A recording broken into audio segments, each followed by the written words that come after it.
Hello, আসসালামু আলাইকুম। আসসালাম। আচ্ছা, আপনি পলাশবাড়ী পৌর বিএনপির সভাপতি কালাম ভাই বলছিলেন? জি, কারাম ভাই বলছি। আচ্ছা, আমি উত্তরবঙ্গ লাইভ টিভির সম্পাদক শরীফ বলছিলাম। ও আচ্ছা আচ্ছা, হ্যাঁ বলো। আচ্ছা, আমি আপনাকে লক করলাম। আপনার একটা ভিডিও পাবলিশ দেখলাম, এটার বিষয়ে কি আপনি কতটুকু অবগত আছেন? ভাইরে কি আর বলি, এটা 2000 আপনার 18-19 সালের আচ্ছা এটা হচ্ছে আর আচ্ছা, যাই হোক। তৎকালীন সময় আমি যখন এই পাইলে পুলে থাকি ঢাকায়, হ্যাঁ, মামলা মোকদ্দমার আসামি হয়ে জি তৎকালীন সময় এই ভিডিওরা তখন তার। জি। এখন আমার প্রতিপক্ষ যারা আছে, পলিটিক্যালি প্রতিপক্ষ, তারাই এগুলো আবার এগুলো নিয়ে নানানভাবে প্রোগাকান্ত। সামনে নির্বাচন, আমি তো মেয়র নির্বাচন করি। হ্যাঁ, আমি সেটা জানছি।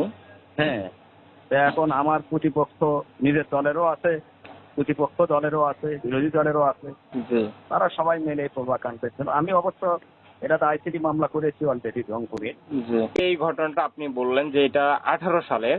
আচ্ছা, 18 সালে যে মেয়েটার সাথে যে ভিডিওটা এখন পাবলিশড হয়েছে, বাট আমি যেটা দেখেছি, সেই ব্যক্তিটা আসলে আপনার কে হয় বা সম্পর্কে কি একটু যদি খোলাসা করেন? না, এটা আমার পাড়া পড়শে চাচাতো বোন সম্পর্ক হয়। জি হ্যাঁ, তখন জি তো আমরা সবাই ফেরারি, কোথাও যাই, থাকার জায়গা যায়, সেখানেই থাকি। আর জি আমাদের তখনকার সময় আশ্রয়টাই বড় সৃষ্টি। আমার আশ্রয়স্থল, যে যারা আশ্রয় দিয়েছে, সে চোর হোক, ডাকাত হোক, ভালো হোক, মন্দ হোক, সেখানেই আমরা পুলিশের ভয়ে আশ্রিত ছিলাম। জি আর আমাদের যখন ছিলাম ফেরারি জীবন, এই ফেরারি যখন জীবনে যেখানেই আমরা সুযোগ পেয়েছি সেখানেই আশ্রয় নিয়েছি। এই আশ্রয়ের সময় আমার প্রতিপক্ষ, তখন কোনো প্রতিপক্ষ ছিল না, ওখানে স্থানীয় কিছু সরকার দলীয় ছাড়া তো আর হয় না, তারা এটাকে এইভাবে একটা অবস্থা তৈরি করে। পরবর্তীতে স্থানীয়ভাবে যারা লোকজন আসে, তখন তারা বুঝতে পারে যে না, আমি এখানে আশ্রয়ের জন্য এসেছি, জি। তখন ওই পর্যন্ত মিটমাট হয়ে যায়। কিন্তু ওই সময় যারা এটার সাথে জড়িত ছিল, দেখেন মজার একটা ঘটনা, তখন কিন্তু এরা আওয়ামী লীগের সময় বের হয়নি। জি আওয়ামী লীগের 5 বছর বের হয়নি। এরা বের হয়েছে হচ্ছে যখন আওয়ামী লীগ থাকতো না, যখন আমার নির্বাচন, তখন বের হয়ে যায়।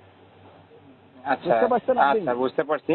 যেহেতু আপনি তখন ফেরারি আসামি ছিলেন, আপনি বলতেছেন যে ঠিক আছে, কিন্তু যেহেতু আপনি তখন নিজের আত্মগোপনের ক্ষেত্রে আপনি যে কোনো হ্যাঁ, আত্মগোপনের ক্ষেত্রে হ্যাঁ আমি আশ্রিত ছিলাম। জি হ্যাঁ, জি। যে কোনো কোথাও আপনি অবস্থান নিতেই পারেন, কিন্তু আসলে ওইখানে আপনি একা ছিলেন না, যে মেয়েটি না না, ওখানে একা দেখা একা যাচ্ছে? একা একা একা আচ্ছা, ছিলাম।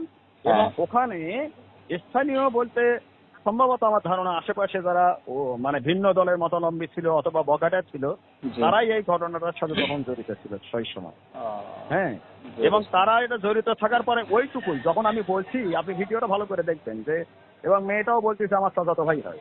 হ্যাঁ, ওই সময় তারা এটাকে একটা সিন্ডিকেট তৈরি করে আমাকে জিম্মি করে। জি। হ্যাঁ, আচ্ছা পরবর্তীতে স্থানীয়ভাবে যখন লোকজন সম্মিলিত সবাই কথাবার্তা বলার পর দেখলো যে না, এটা বিষয়টা এরকম না, বিষয়টা একটা ফ্যাক্ট, তখন কিন্তু আমি ওখান থেকে মানে স্বাচ্ছন্দ্যে আসি, বা কোনো ঝামেলা হয় না, ঝামেলা মুক্ত থাকি, কোনো কিছুই না। আচ্ছা, যাই এখন বুঝতে আমার, পারছি।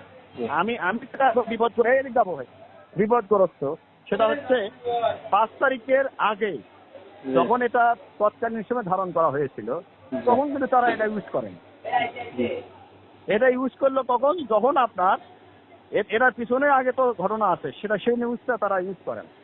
পেছনে এবং সামনে জি। যে আরো ভিডিও আছে, সেই ভিডিওটা তারা কিন্তু আর প্রকাশ করে। আচ্ছা পেছনে বলতে হয়তোবা ওখানে যে আমরা কথা বলতেছিলাম, কি হলো, সমাধান হলো না কি হলো, তখন কিন্তু তারা আর সেই শুধু এইটুকু কাটে, তারা ভিডিওটা কেটে শুধু ভিডিওটা করছে। আচ্ছা, তারা ঠিক আছে, বুঝতে পারছি। তাহলে এটার বিষয়ে আপনি পদক্ষেপ হচ্ছে সাইবার ক্রাইমের মামলা করেছেন? মামলা, হ্যাঁ হ্যাঁ, সাইবার ট্রাইব্যুনালে আমি মামলা।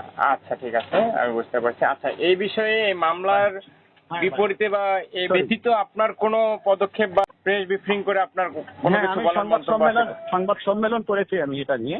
জি, ইতিমধ্যে এটা তো একাধিকবার সংবাদ সম্মেলন হয়েছে, এটা তো এখনকার না, এটা আজ থেকে 1 বছর আগে, 1.5 বছর আগের ঘটনা। মানে এটা মানে 1.5 বছর আগে এটা পাবলিসিটি করে তারা। আচ্ছা, তৎকালীন সময় আমি করি, সংবাদ সম্মেলন করি, বিভিন্ন মিডিয়া, ইলেকট্রনিক্স মিডিয়ার সব সংবাদ সম্মেলন আছে আমার কাছে বুঝতে পারছি। তৎকালীন সময়।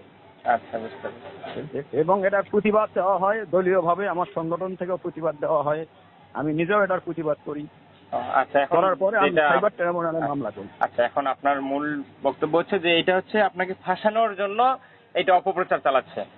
জি জি জি জি। এবং এটা রাজনৈতিক ভাবে আমাকে প্রতিপন্ন করার একটা পরিকল্পনার অংশ। আচ্ছা, ঠিক আছে, ধন্যবাদ ভাই।